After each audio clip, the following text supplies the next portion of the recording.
Ladies and gentlemen, welcome to Chanel Jasmine, the best novel Chanel for romantic stories. Hai guys, selamat datang di channel Jasmine, channel terbaik untuk menyimak novel-novel romantis.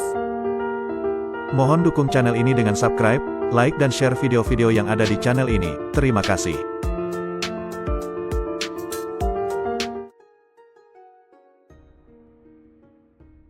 Perintah Kaisar Naga bab 4937, 4938, 4939. Bawhu jelas berhati-hati dan tidak berani menggunakan aura magisnya, karena takut ketahuan oleh tim tempur di atas.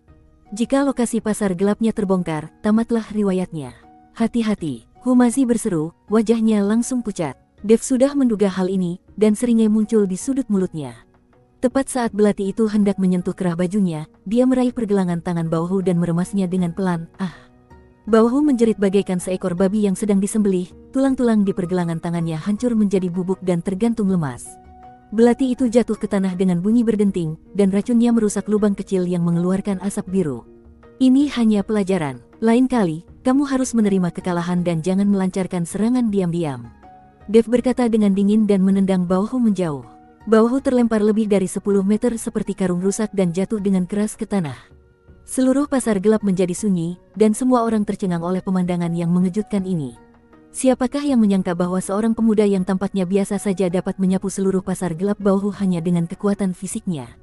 Para penjahat yang biasa memamerkan keperkasaannya itu, di hadapannya bagaikan bayi yang rapuh. Wajah Bawhu pucat dan matanya penuh keengganan, tetapi dia tidak berani melawan. Dia tahu bahwa dia tidak memiliki kekuatan untuk melawan Dev. Dalam keputusasaan, dia hanya bisa memberi perintah, meminta Nuoking untuk membawa orang memindahkan semua koin abadi dan sumber daya keluar. Bayi memandangi tumpukan koin dan sumber daya abadi dan tidak bisa berhenti tersenyum. Dia melangkah maju, menepuk bahu Dev, dan memuji, menantu laki-lakiku tersayang, kamu sangat hebat. Denganmu, posisi pasar Linghu kita di pasar gelap pasti akan meningkat. Dev tersenyum tipis dan tidak mengatakan apa-apa. Dia tahu bahwa di surga ini tempat orang kuat dihormati, hanya dengan terus meningkatkan kekuatannya sendiri dia dapat memperoleh pijakan. Kemenangan hari ini hanya karena batasan aturan. Jika penggunaan aura magis diizinkan, Dev sama sekali tidak sebanding dengan orang-orang ini, jadi Dev harus meningkatkan wilayahnya sesegera mungkin. Orang-orang di pasar gelap Bawhu menyaksikan kekayaan yang mereka peroleh dengan susah payah diambil oleh Dev. Meskipun mereka merasa tidak mau, mereka tidak berani mengatakan apapun. Mereka tahu bahwa mulai saat ini, posisi pasar gelap Bawhu di pasar gelap akan anjlok. Ayah mertua, bagaimana kalau kita pergi ke pasar gelap berikutnya, tanya Dev. Hanya dengan memenangkan lebih banyak koin abadi dan sumber daya, Dev dapat meningkatkan wilayahnya lebih cepat. Tidak masalah, ayo pergi. Wajah bayi penuh dengan kegembiraan. Setelah menatap Bawhu dengan dingin, dia meninggalkan pasar gelap Bawhu. Ketika mereka berjalan keluar dari pasar gelap Bawhu, Nuoking dan orang-orang lain dari pasar Linghu semua memandang Dev dengan kagum. Awalnya, alun-alun Linghu mereka telah kehilangan banyak koin abadi dan sumber daya ke alun-alun Bawhu, sehingga menyulitkan alun-alun Linghu untuk mempertahankannya.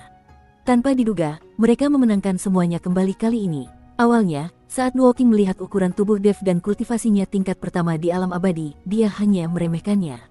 Jika dia bukan menantu bayi, Nuoking mungkin tidak akan peduli padanya.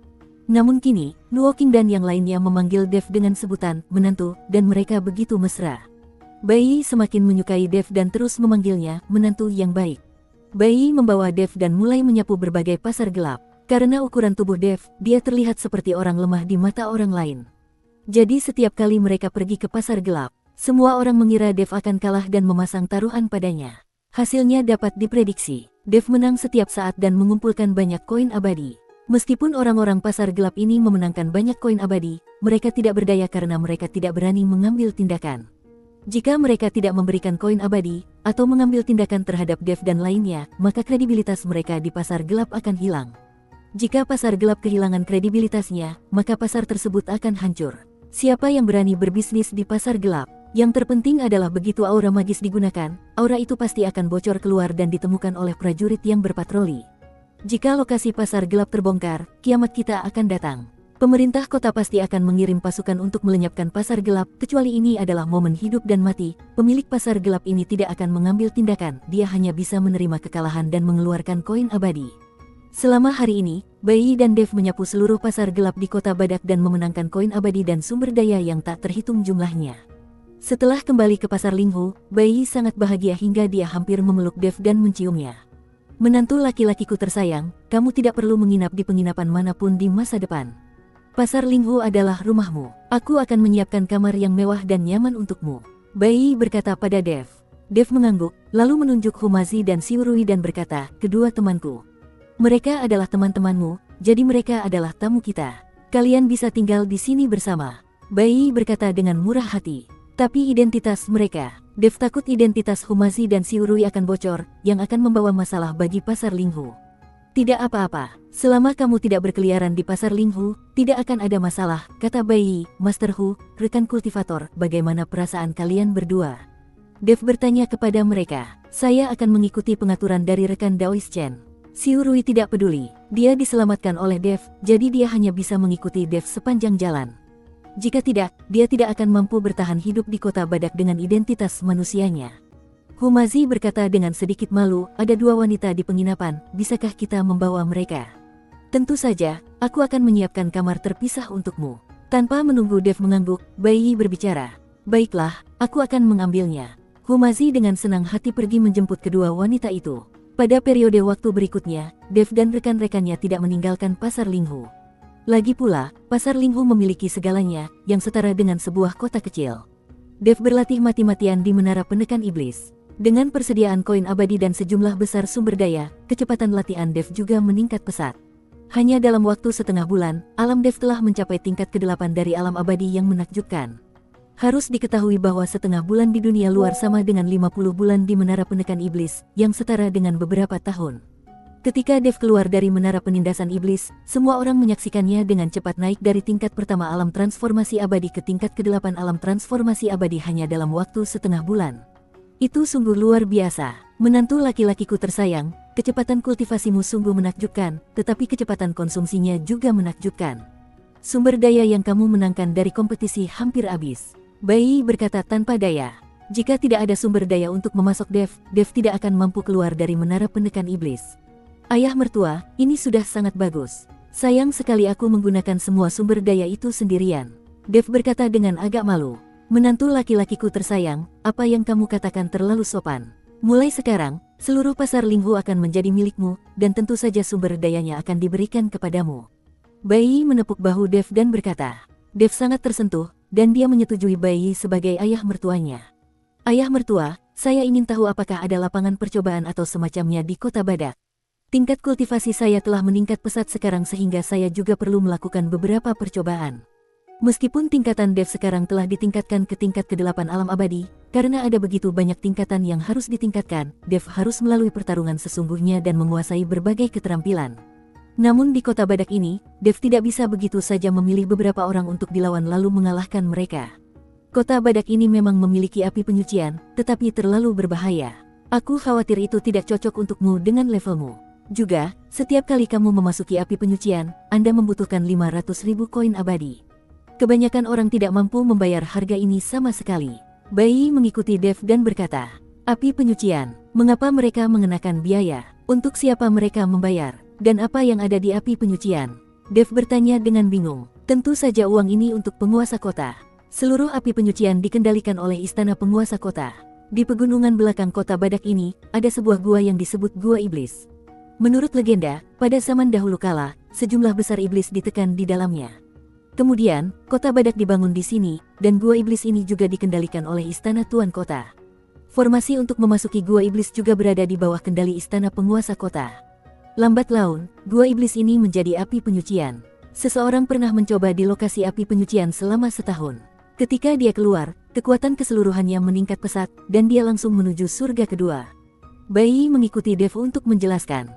Gua Iblis, hati Dev gembira, ayah mertua, bisakah Anda mengajak saya melihatnya?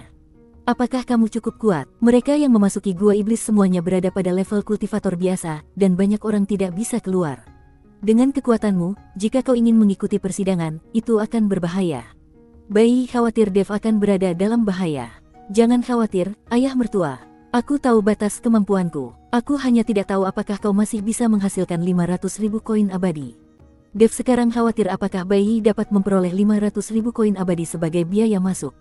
Karena kamu sudah memutuskan, aku akan berusaha sekuat tenaga untuk mengumpulkan 500.000 koin abadi meskipun aku harus menjual semua yang kumiliki.